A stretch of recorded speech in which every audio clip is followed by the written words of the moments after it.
నొప్పి మాయం సర్జరీ దూరం ఆపరేషన్ లేకుండా మోకాళ్ల నొప్పులకు ఆధునిక చికిత్స ప్రాణ పెయిన్ క్లినిక్. ఎలా నడుస్తుంది సీరియల్?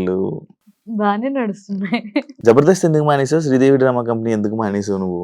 లేకపోతే వాళ్ళు మానేసావా తీస్తారా? మానేయలేదు, తీస్తారని చెప్పడానికి కూడా లేదు అది. హా, ఇప్పుడు లైక్ కొత్త నీరు వస్తా ఉంటది, పాత నీరు పోతుంది అంటారు చూడు, అలా ఆ, ఇప్పుడు వాళ్ళకి కొత్త కంటెంట్ కావాలి. ఆ, మేముంటే అవే రొటీన్ పంచులు వేస్తున్నారు. ఉమ్, ఇంకా కొత్త వాళ్ళు కావాలి మాకు. ఇన్స్టాగ్రామ్ ఇన్ఫ్లుయెన్సర్స్ ని మీరు చూసారుగా, ఆ, ఇప్పుడు చేసే వాళ్ళందరూ ఆల్మోస్ట్ ఇన్ఫ్లుయెన్సర్ రీల్స్ చేసుకునే వాళ్ళే ఉన్నారు అవును ఇన్స్టాగ్రామ్ వాళ్ళు. అవును అవును. సో వాళ్ళ ద్వారా కొత్త కంటెంట్ క్రియేట్ చేద్దాం, కొత్తది చేద్దాం, రొటీన్ అయిపోయింది అని చెప్పి ఉమ్. కొత్త వాళ్ళని తీసుకుంటున్నాం అని చెప్పారు మేము అడిగితే. మరి మళ్ళీ నువ్వు ట్రై చేయలేదా? నేను చేస్తామని అడగడం కానీ అలా ఏం చేయలేదా నువ్వు? లేదు, ఇంట్రెస్ట్ వాళ్ళు చెప్పింది నిజమే కదా. ఇప్పుడు నేనుంటే నేను కమిడియన్ లాగా దిగిపోయి నేను చేయలేను.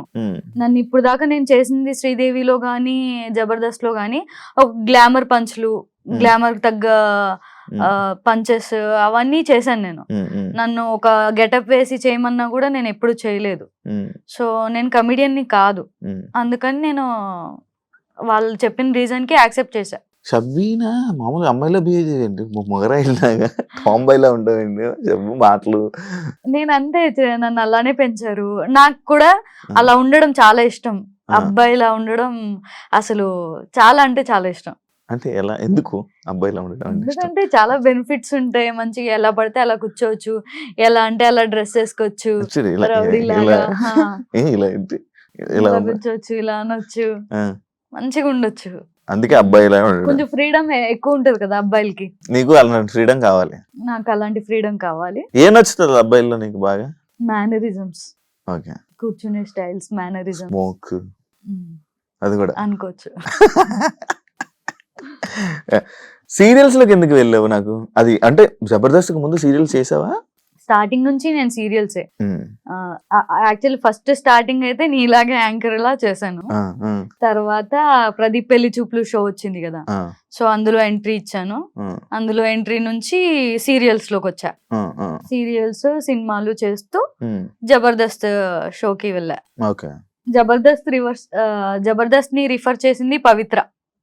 సో పవిత్ర చేసే టైంలో మన రామ్ ప్రసాద్ గారు సుధీర్ వాళ్ళ టీంలో ఒక అమ్మాయి కావాలి అని అంటే అప్పుడు నన్ను రిఫర్ చేసింది.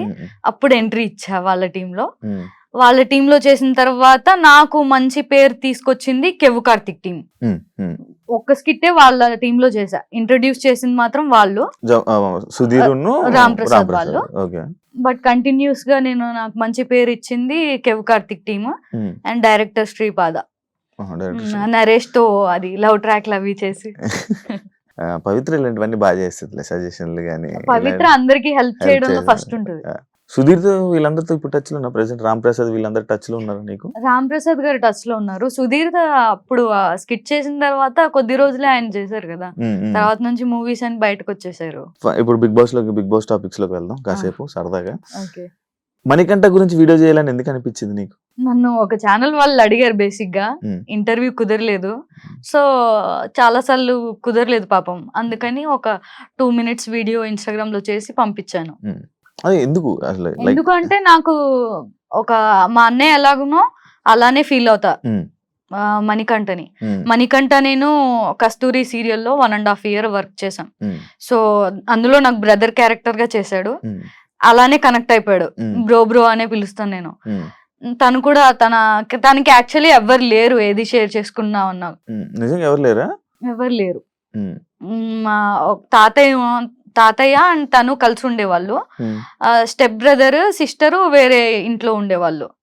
సో తినికి ఒక ఇంట్లో తను సీరియల్స్ చేసుకుంటూ తన కెరియర్ చూసుకునేవాళ్ళు. సో అంత షేరింగ్ ఎక్కువ ఎవరు ఉండేవాళ్ళు కాదు. నాతో కనెక్ట్ అయ్యి నాతో పంచుకునేవాడు ప్రతిదీ. ఏం పంచుకునేవాడు? నార్మల్ గా ఏం షేర్ చేసుకునేవాడు? మామూలుగా ఇంట్లో కష్టాలు ఎవరికైనా ఏముంటాయి. ఇప్పుడు తన ఇంట్లో అయితే బేసిక్ గా మదర్ చనిపోయిన తర్వాత నుంచి స్టెప్ ఫాదర్ తో అంత రిలేషన్ బాలేదు, సిస్టర్ తో కూడా అంత రిలేషన్ లేదు, తాతయ్యతో రిలేషన్ ఉండింది. బట్ తన టార్గెట్ ఏంటి, ఎప్పటికైనా సెటిల్ అవ్వాలి అని చెప్పి. సో అందుకని సీరియల్స్ లోకి ఎంటర్ అయ్యాడు. సీరియల్స్ చేసేటప్పుడు కూడా చాలా బక్కగా ఉండేవాడు. టెన్షన్స్ టెన్షన్స్ మరి అది చాలా పికప్ అయ్యాడు. తన పాత ఫొటోస్ చూపిస్తే మీరు చూస్తే షాక్ అయిపోతారు. ఉన్నాయా? నా దగ్గర లేవు, తన దగ్గర ఉన్నాయి. అప్పుడు చూపి వాళ్ళ మమ్మీ చనిపోయినప్పుడు గుండుతో లైక్ స్కెలిటన్ లాగా ఉన్నాడు.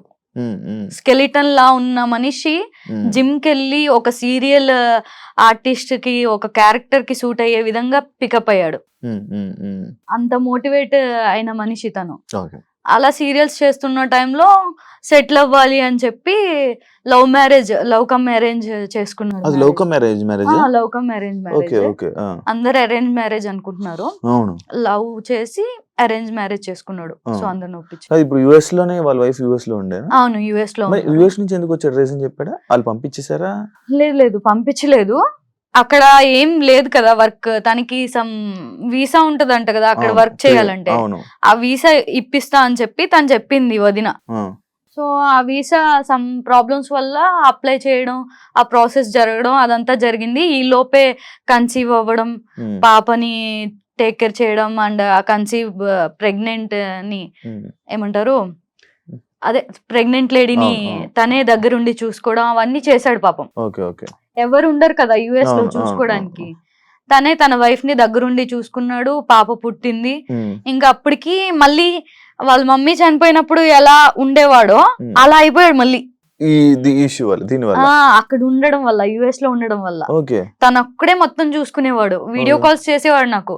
వాళ్ళ ఇల్లు చూపించేవాడు, తను చేసే పనులేంటి, మార్నింగ్ లెగంగానే కాఫీ ఇవ్వాలి, టిఫిన్ చేయాలి, లంచ్ చేయాలి, డిన్నర్ రెడీ చేయాలి, పాపకు పాలు పట్టాలి, ఇవన్నీ చెప్పేవాడు, చూపించేవాడు నాకు. అరే ఇలా అయిపోయావు బ్రో, ఏంటి బ్రో అంటే వస్తాను మళ్ళీ వస్తాను, కంబ్యాక్ ఇస్తాను అనేవాడు. బిగ్ బాస్ హౌస్ లో నాకు మా ఆవిడ కావాలి, మా పిల్ల కావాలి, మా స్టెప్ ఫాదర్ కావాలి, మా స్టెప్ సిస్టర్ కావాలి, వీళ్ళందరూ కావాలి అని ఎందుకు అన్నిసార్లు అన్న? నాకు రీజన్ ఏంటి అంటే ఈ మధ్య కాలంలో కొన్ని ఇష్యూస్ జరుగుతున్నాయి తనకి, తన వైఫ్ కి. సో ఆ ఇష్యూస్ వల్ల డివోర్స్ వరకు వెళ్తుంది ఇష్యూ. డివోర్స్ వరకు వెళ్తుంది. తీసుకోలేదు డివోర్స్ వరకు వెళ్లే సిచ్యువేషన్స్ వచ్చాయి. రీజన్ ఎవరు అనేది నాకు క్లారిటీ ఇవ్వలేదు బ్రో. అయితే ఇలా గొడవలు జరుగుతున్నాయి అని చెప్పాడు. బిగ్ బాస్ ఆఫర్ వచ్చింది వెళ్తున్నా అని చెప్పాడు. యుఎస్ నుంచి రావడానికి రీజన్ అయితే తనకు అక్కడ వర్క్ లేకపోవడం వల్ల, సెల్ఫ్ రెస్పెక్ట్ దెబ్బ తినడం వల్ల, తనేంటో మళ్ళీ ప్రూవ్ చేసుకోవాలి అని చెప్పి ఒక 1 year టైం తీసుకొని ఇక్కడికి వచ్చి ట్రై చేసుకుంటా, నా వల్ల కాలేదు అంటే మళ్ళీ నేను యుఎస్ వచ్చేస్తా అనే ఇదిలో మాట్లాడుకున్నట్టుగా చెప్పాడు నాకైతే. నువ్వు బిగ్ బాస్ చూస్తున్నావు కదా, సడన్ గా విగ్ తీసినప్పుడు నీకు ఏమనిపించింది? ఆల్రెడీ తెలుసు కదా. అయ్యో ఎందుకు ఈ పిచ్చి పని చేశాడు అనిపించింది. తెలుసు కదా నీకు ఆల్రెడీ? తెలుసు. హౌస్ లో ఈ ఏదైతే ఇది మా వైఫ్ లేకపోతే మా ఫ్యామిలీ కావాలి అనడం కానీ, లేకపోతే అందరికి దూరంగా ఉండడం కానీ, ఇదంతా ఒక సింపతి డ్రామానా లేకపోతే మనోడు అంతేనా? ఎవరితో బయట అసలు ఫ్రెండ్సే లేరు, నేను ఏ మనుషులతో ఉండను, అసలు నా మనుషులకు దూరంగా ఉంటాను అని అనడం జరిగింది. మళ్ళా మీరందరూ ఫ్రెండ్స్ అందరూ ఉన్నారు అంటే ఏది నిజం? అందరు ఫ్రెండ్స్ ఎవరు లేరు తనకి. నేను ఒక్కదాన్ని ఉంటే ఇంకో 2 బాయ్స్ ఉన్నారు అంతే ఫ్రెండ్స్. సమ్ పేర్లు నాకు గుర్తులేదు, వాళ్ళు ఉన్నారు.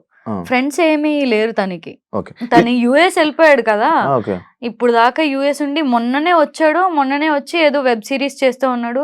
అది కూడా తన బాడీ అదంతా బక్కగా అయిపోయాడు. నేను చెప్పాను చాలా ఆఫర్లు వచ్చాయి. ఎలాంటి పర్సన్ తెలుసా? ఇప్పుడు ఎవరైనా ఆఫర్ వస్తే ఆఫర్ ని పిక్ చేసుకుని తర్వాత ఆ ఆఫర్ చేసుకుంటూ, ఆ క్యారెక్టర్ చేసుకుంటూ బాడీ పికప్ చేసుకుందాం అనుకునే మనుషులు. బట్ ఆడ అలా కాదు. ఫస్ట్ నేను పర్ఫెక్ట్ గా అవ్వాలి, జిమ్ చేయాలి, డాన్స్ నేర్చుకోవాలి, మంచి బైసిప్స్ పెంచాలి, అప్పుడు నేను యాక్సెప్ట్ చేస్తా ఆఫర్స్ వస్తే అని కూర్చున్నాడు. ఇన్ని రోజులు ఎంతో కొంత పికప్ అయ్యాడంటే ఇన్ని రోజులు గ్యాప్ తీసుకున్నాడు. ఇండియాకి వచ్చి అవన్నీ చేసుకుంటున్న టైంలో డైరెక్ట్ బిగ్ బాస్ వచ్చింది. వీడేమనుకున్నాడు, సీరియల్ హీరోగా ఎంట్రీ ఇద్దాం అనుకున్నాడు. హీరోగా వచ్చాయి ఆఫర్స్, బట్ ఇంకొంచెం హీరోకి తగ్గట్టుగా బాడీ ఉండాలి అని చెప్పి వెయిట్ చేశాడు అనమాట. నేను చాలా సార్లు చెప్పా, బ్రో ఇప్పుడు ఈ రోజుల్లో ఆఫర్ రావడం చాలా ఎక్కువ, నువ్వు ఫస్ట్ యాక్సెప్ట్ చేసేసే, తర్వాత నీ బాడీని పికప్ చేద్దు గానీ అని చెప్పేదాన్ని. లేదు షబ్బు నాకు కాన్ఫిడెంట్ రాదు నేను చెయ్యాలంటే అని చెప్పి అలా చేశాడు. బట్ అన్ఫార్చునేట్లీ బిగ్ బాస్ పెద్ద గోల్, పెద్ద ఆపర్చునిటీ వచ్చింది. ఆలోచన మనోడు ఎలా ఉంటే మంచిగా తెలివైనోడేనా? చాలా తెలివైనోడు, బాగా ఆలోచిస్తాడు. అదే సింపతి డ్రామా అంటే ఏంటి, నువ్వు యాక్సెప్ట్ చేస్తావా దాన్ని? లేదు ఆ పర్సన్ అనేది అంతే. తను మాట్లాడుతూనే కళ్ళల్లోంచి వాటర్ వచ్చేస్తాయి తనకి. చాలా సెన్సిటివ్, చాలా ఎమోషనల్. తను పెరిగిన సిచ్యువేషన్స్ అలా చేసేసాయి తనని.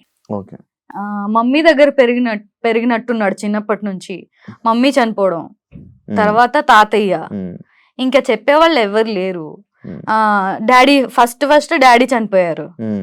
సో డాడీ లేకపోవడం, మమ్మీ లేకపోవడం, తాతయ్యతోనే ఉండడం, ఒంటరితనం, ఆ బాధ, మమ్మీ చనిపోయిన సిచ్యువేషన్స్, డాడీ చనిపోయిన సిచ్యువేషన్స్, మేబీ వాళ్ళ స్టెప్ ఫాదర్ ట్రీట్ చేసిన సిచ్యువేషన్స్ కూడా అయి ఉండొచ్చు, అవి మనకు తెలీదు. ఫాదర్ టాపిక్ వచ్చింది, ఫాదర్ ఫుల్